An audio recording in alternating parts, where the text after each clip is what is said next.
Welcome to Colorado, guys. I came here to meet a really special person, an amazing wellness and nutrition guru, Dan Miller.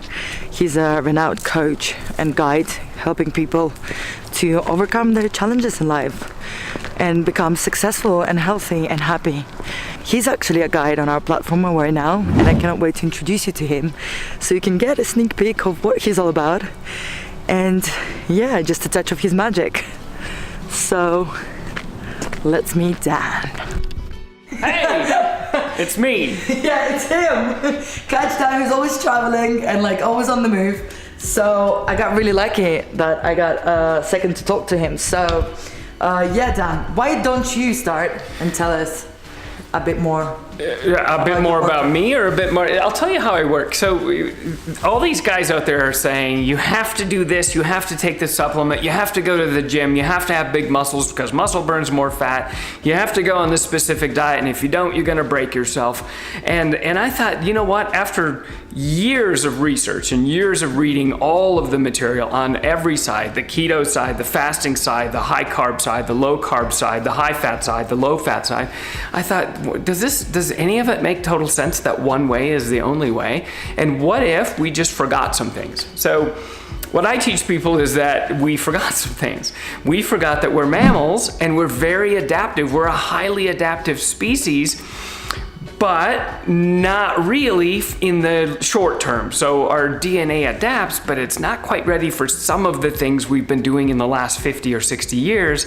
And what if that's why our disease rates are going up? So what if it's the fact that we forgot that we're mammals? And when we look at mammals and we look at what happens when you lock a mammal in a cage all day, what happens when you lock a mammal in a cage all day away from its tribe, and then feed it food that's non-native to the species. If I took any other mammal in the entire world and took it out of its natural environment, threw it in a cage all day, away from its pride or tribe or whatever it's hanging out in, and then fed it synthetic food, that animal would die of a disease it's not supposed to die of. That animal would become depressed and anxious, maybe even start harming itself. And you can see that in so many species that we shove in cages and zoos. You can watch that same behavior happen. Why are we so different? Why do we think we're so different? And that's where we've been wrong. We're not that different. And we lock ourselves in cages all day. We forgot that we're holding the key and we're holding the door open from the inside. We can go out whenever we want to. We're feeding ourselves food that we've only had in our food supply for 30 years. And we think that, well, I wonder why disease is happening. Well, maybe it's because we're eating shit. Yeah, I just said that. That's why. So, and then somebody says, no, these are good for you. We made them good for you. Well, nature made all the food. Follow nature's rules and then we're gonna get better. So I designed a program around following nature's rules. It's not my program, it's hers. Nature's been doing this with us for millions of years. We deviated from it. We need to get a little closer. And I show people in less than 4 hours a week how they can put this into play while they still drive their modern cars, while they still go to work, and while they still go and accumulate money. We can solve a lot of these problems if we just pay attention to, are we violating nature's rule?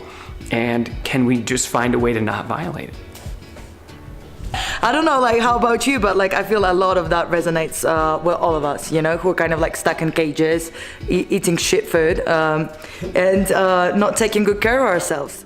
What's the solution to this kind of like grind, right, that we're all in at the moment? Yeah, so, well, the solution's easy. If you forget any of the rules, just go outside and go way outside. Go 10, 20 miles away from people. Take your tribe with you and then show me how you're gonna act out there. So there is no stress in nature unless something's chasing you. So if you're stressed about money, you're killing yourself. Because of the hormones associated with the stress response, they're actually leading to high blood pressure. They're leading to a lot of the things that you're doing with your food that you're doing wrong, and you know it's wrong and you're doing it anyway and you can't explain why it's so hard. It's because you're stressed out about stuff that's not gonna kill you. Your life's not in danger. So I tell people all the time, I'm so fortunate. I live in a place where my life's not in danger today, right? Unless I'm out on one of the trails, which are literally just right out there, and a mountain lion chases me, I'm not in danger. I don't have to have a stress response. So if I'm stressed out about my money or my work, get rid of that first. Let's figure out a way to change our relationship with those things. Second thing we do is we make sure we go to bed. If it's dark outside, you should be a little tired. If it's dark outside, you should be getting ready for bed, and you should wake up with the sun. So getting a full 8 hours of sleep and respecting that as a healing process that our body needs is the second thing we work on. And then we look at water. Like, what are you supposed to drink?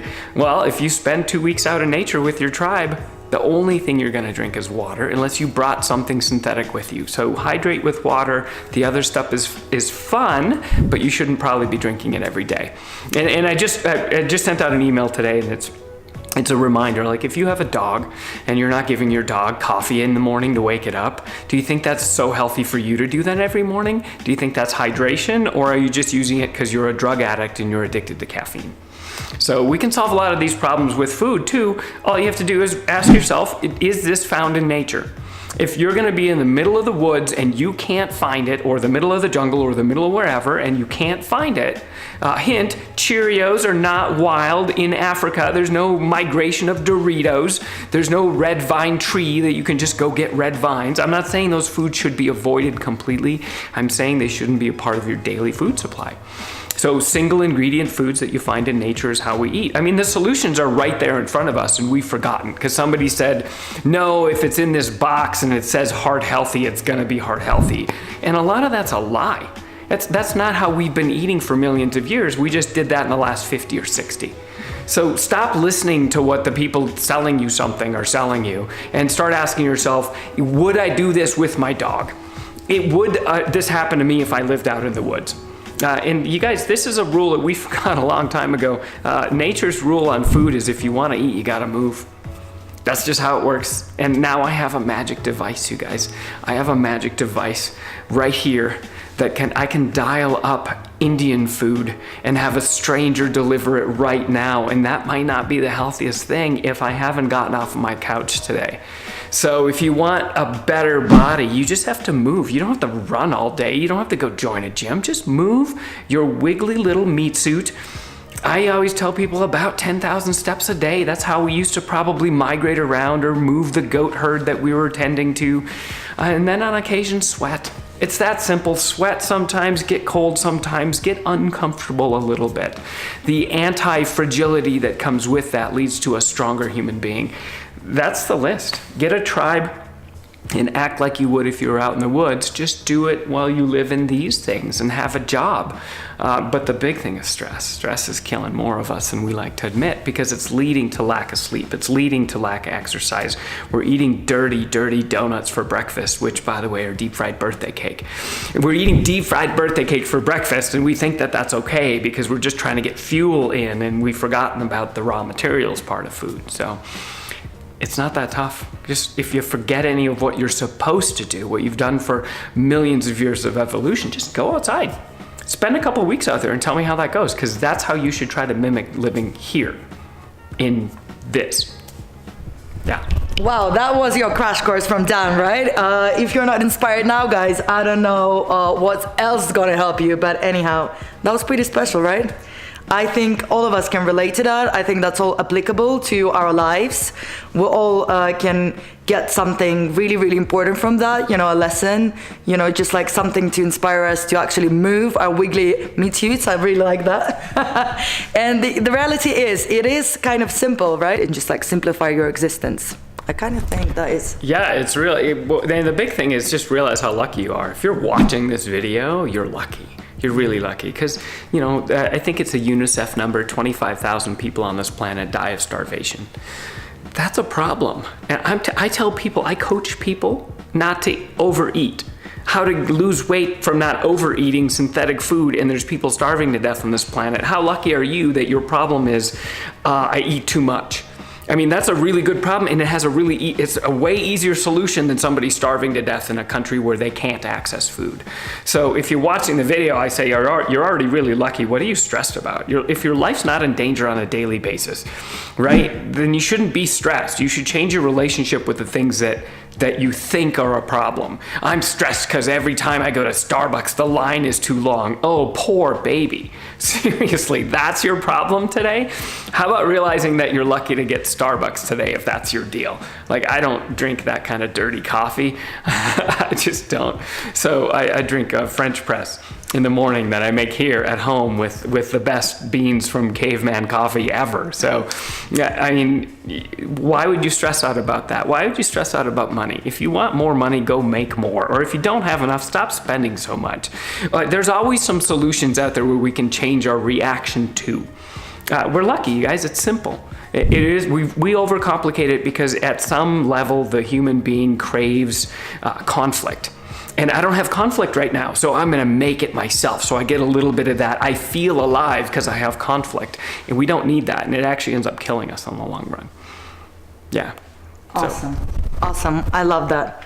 That's it, guys. If you're not already following Dan, or if you're not aware about, what he's all about, please do research a bit more. On awarenow, we're going to be offering direct communication with Dan, and you will be able to talk to him, introduce him into your life as a coach. And I think that's a really beautiful thing. We'll always have to work on ourselves, do a little small steps in the direction of a bit more consciousness and healthy living and wellness.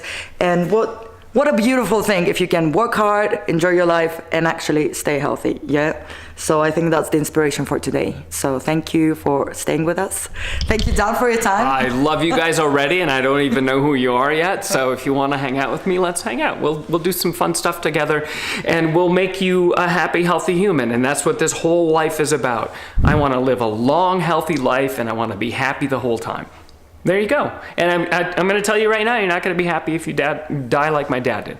My dad suffocated to death from lung cancer at 56 while I watched this happen in the hospital. You don't want that. So let's get you well past 100 with a smile on your face, dying in your sleep, having the best day ever. I really want you, I don't know you yet, but I really want you to die of old age. I really do, because we're capable of that. The geneticists are telling us we should be living to 110 before disease starts. Let's go do that together. Yeah, you have all the tools you already need. Maybe you just forgot, and I'm just going to be here to remind you. That's awesome. Let's live 100. Oh, man. It couldn't get better than this. Thank you, guys. It was amazing. And thank you, Dan. Obviously. Thank you. Bye, guys.